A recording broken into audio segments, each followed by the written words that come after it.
Today, I'm challenging myself to make bigger changes in less time. Let's go.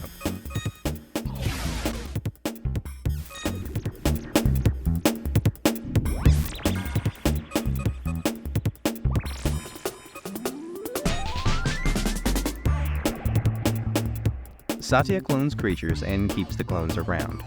He does not actually reward you for generating a lot of energy. The energy you generate is merely a stepping stone to keeping these creatures around, which really means that the focus of the deck is not on the energy, but on the creatures you are copying. The best kinds of creatures for cloning are conveniently all together in one list. A few months ago, I made an in-depth guide for my patrons regarding functions that model the value generated by cloning creatures and classifying them as zero growth targets, linear growth targets, quadratic growth targets, and exponential growth targets. Without spoiling the core of that video too much, what you need to know is that quadratic growth targets are what every clones deck really wants to have. And together, with the help of my patrons, I've curated a list of several known quadratic growth targets that anyone can use to help put together their clones list regardless of color identity. So we'll be pulling from that for our inspiration today. Specifically, the two most important names on this list are Brotherhood Scribe and Sphinx of the Revelation, which at time of recording are the only two quadratic growth targets with energy anywhere in their text box. After quadratic growth targets, the clones we really want to keep around, we also really want to find some clones that we can throw away to fill the gaps and just keep our energy after cloning them, turning Satya into an energy source to power our bigger clones. For these slots, we should prioritize creatures that enter the battlefield, deal their damage, and then leave the battlefield to our satisfaction, but especially those with mana value 4 or less to slot neatly into our timeline. Remember, Satya doesn't reward us for having more energy than we need to pay for our clones. We are not incentivized to overload on energy sources, but that does not mean we don't include any. Our relationship with energy should be as residue. Cards that provide effects that we want elsewhere in the deck that just happen to leave behind energy so that we can pay to keep our quadratic growth targets around. Lastly, we want cards that can funnel our clones and energy into win conditions. You can find the deck list below, but here are the highlights. Most energy cards are cut. The ones that stay need to feed into our strategy of token copies of quadratic growth targets and churning the deck to do so.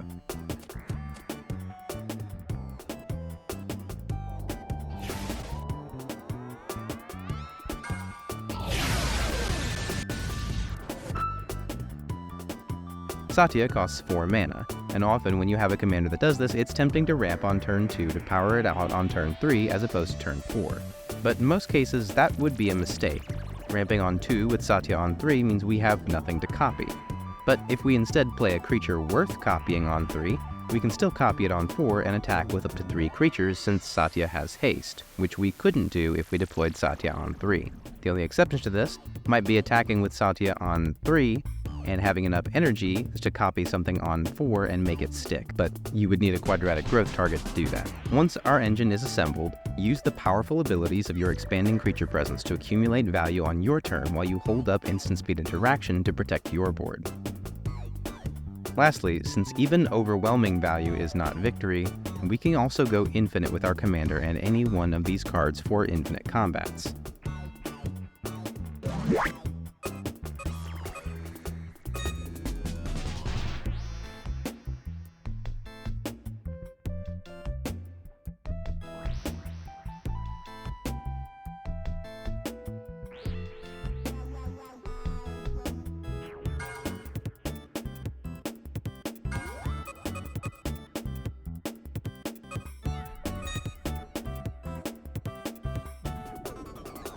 The first big shift in this deck is to move away from mill.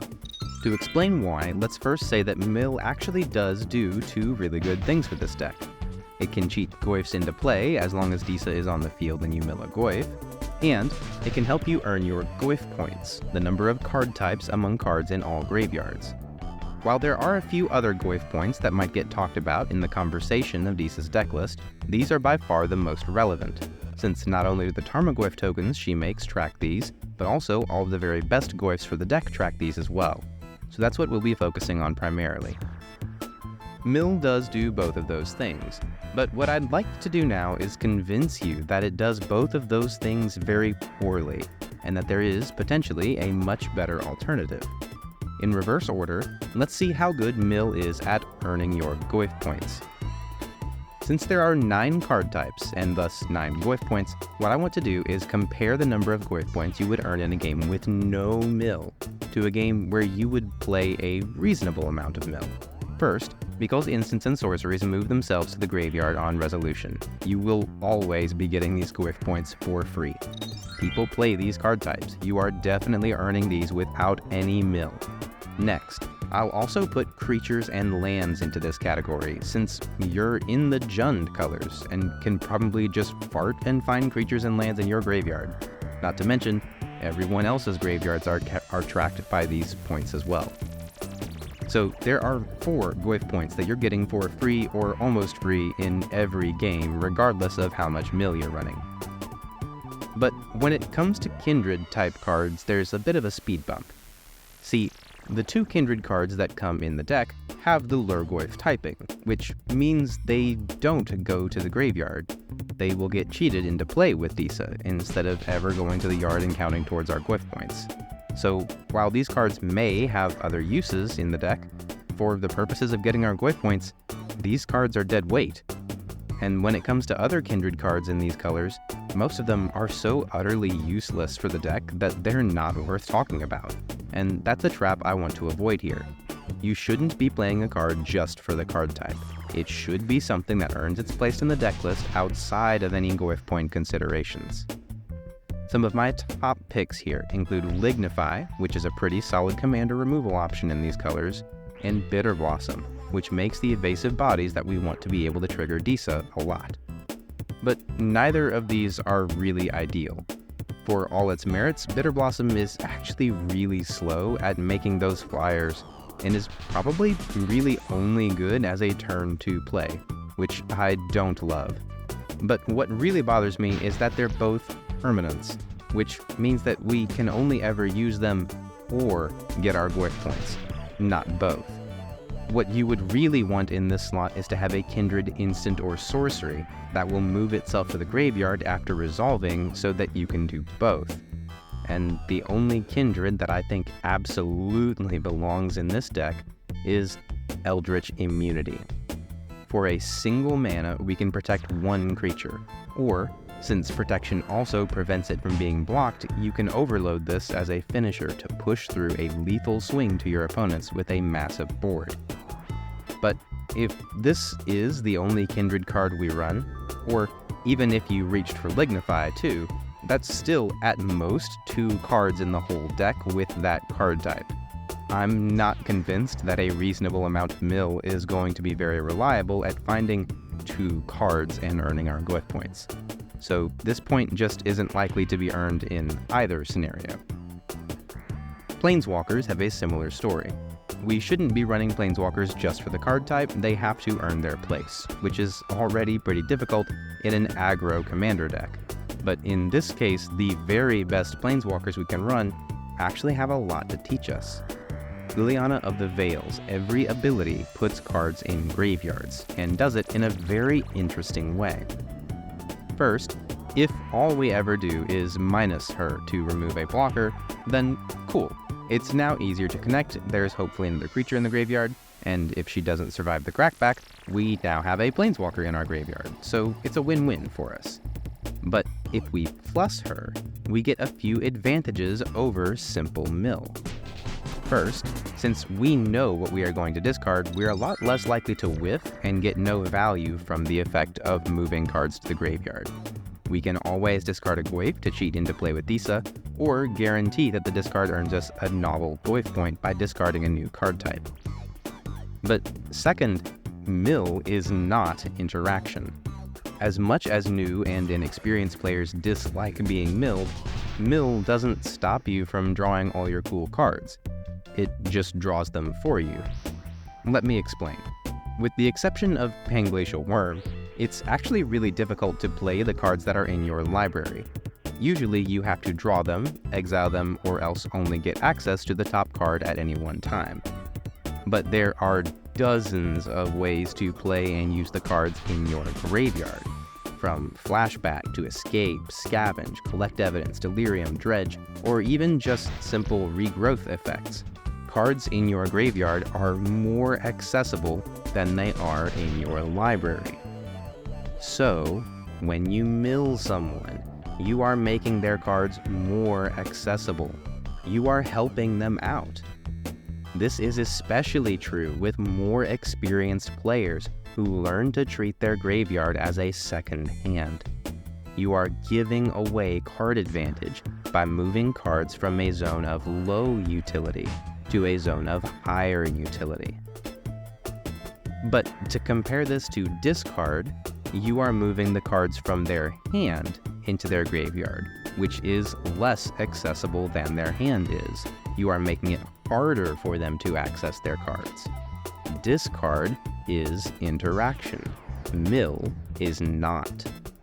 So already we should be making the case that if you can make discard work over mill, then you should. If all things are equal, this should be the more attractive option of the two. So in the back of your mind, keep an eye out for efficient discard synergies with this list. On that note, if you're willing to stretch, I also think Liliana Waker of the Dead is worth talking about, for similar reasons, and is probably worth the extra mana. I ultimately excluded it because of how fast everything else in this deck wants to run, and in particular my version of it, and that extra mana really did give me enough pause to drop it, but your mileage may vary. That said though, with at most 2 Planeswalkers in the deck, just like with Kindreds, I don't think a reasonable amount of mill is going to reliably earn us these Goyf points. Which means the only points left are those for battles, artifacts, and enchantments, which I do think a reasonable amount of mill could earn us. So I'll go ahead and give these 3 points to mill. Though that doesn't mean we can't find those points in other ways, or that we even have to get all 9 Goyf points to be a formidable presence. At the end of the day, creating more Goyfs is often going to add more power to the board than getting 1 more Goyf point will, in most situations, and has a higher ceiling than getting your Goyf points does, since you can add 3 Goyfs a turn, but Goyf points max out at 9 and get progressively harder after the first 6 points. Which brings us to the subject of cheating Goyfs into play. There are only 13 Goyf permanents in the game. Let me say that again, not counting shapeshifters, which I don't think are strong enough to run to pad our numbers, there are only 13 Goyf permanents in these colors, and we already kinda ruled out 2 of them. I said in an earlier video that I think there are somewhere between 6 and 8 Goyfs that are worth talking about. Eventually, I decided not to run even that many. Even if you were running 8 though, that's really not a high enough number to make mill worth the opportunity cost in card slots, not to mention the mana cost. Spending 3 mana to mill a few cards and flip over a 3 mana Goyf does not net you any mana, just the minor card advantage you get from mill. And the number of mill cards you would have to run to make this reliable really isn't worth such little payoff. So we'll be cutting a lot of those cards, and instead be running graveyard tutors to be much more successful, and evasive discard threats to fill the yard.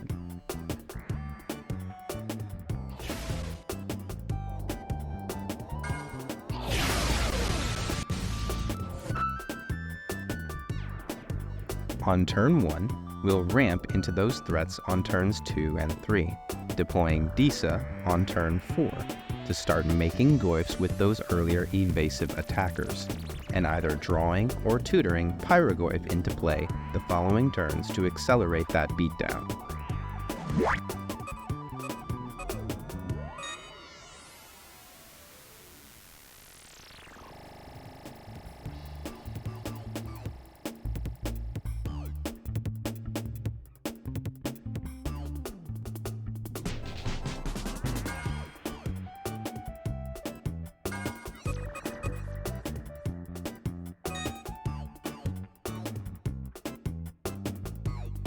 So, the 2 really obvious things out of the way. Omo is very fragile. Her counters don't actually do anything unless she is on the field. So we need to protect her, and the best way to do that is by blinking her out, since doing so also re-triggers her enter the battlefield effect and leaves us with another everything counter. Though there's also a really strong argument that you can just recast her since you have the mana, which is also valid, so we'll limit ourselves to very few of those spells. The second thing about Omo is that she needs a strong win condition. The least fragile thing about this deck is that she changes the typings on your lands, so cards that synergize with gates, deserts, caves, and the like are welcome additions here, but only one of them wins the game outright. This observation is far from new though, so what I most want to emphasize here is that from my experience playing a Zimonandina Gates deck, the single most useful thing for a Maze's End win to be able to do is put Maze's End in at instant speed on the end step before your own, or otherwise be able to untap it to give your opponents the smallest window to interact with it. So we'll be running a package of ways to do that, and also deal with any pesky demolition fields and ghost quarters that crop up. And run Sage of the Maze as a secondary win condition to turn our gates into big bruisers. But to get to the 9 gates we need when we activate Maze's End to win the game, we can't just rely on a turn 3 Omo doling out one everything counter each round of the table, because that would only get to 9 gates by turn 11 at earliest. So to adjust our timeline, we'll be running a selection of other gates in these colors to supplement our gate count with natural gates. The second way we'll adjust for this is by changing the way we proceed with our turn. See, Omo will give us an everything counter when she attacks, but also when she enters.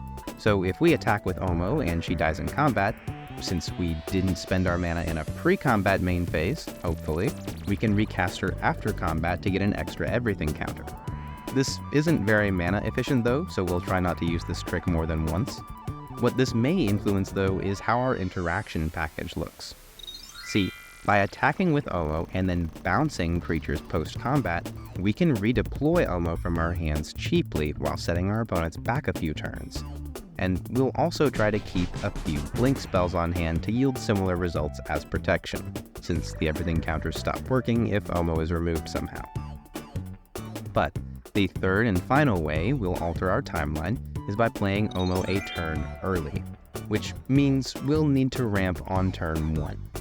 Mana dorks can accomplish this if you're on a tight budget, but really the best way to achieve this is by getting additional lands into play, since that also gives us a less fragile mana base and more targets for Omo. In the decklist below, I'll include a hybrid of those two methods, but also be aware that, as we said in a previous deep dive on ramp and card draw, ramping by deploying extra lands like this requires a higher degree of card draw to fuel more than one instance of. So we'll also want to splurge in that department as well. To make room for these changes, we'll primarily be trimming landfall synergies that are not providing card draw, the ability to play lands from the graveyard, and some of the lands that are not directly contributing to our strategy.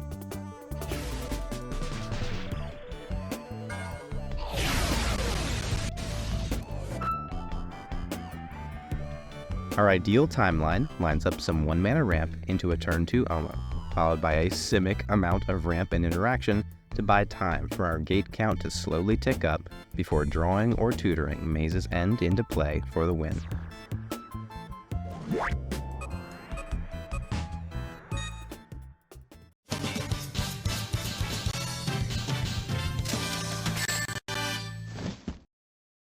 A very special thanks to all my amazing patrons.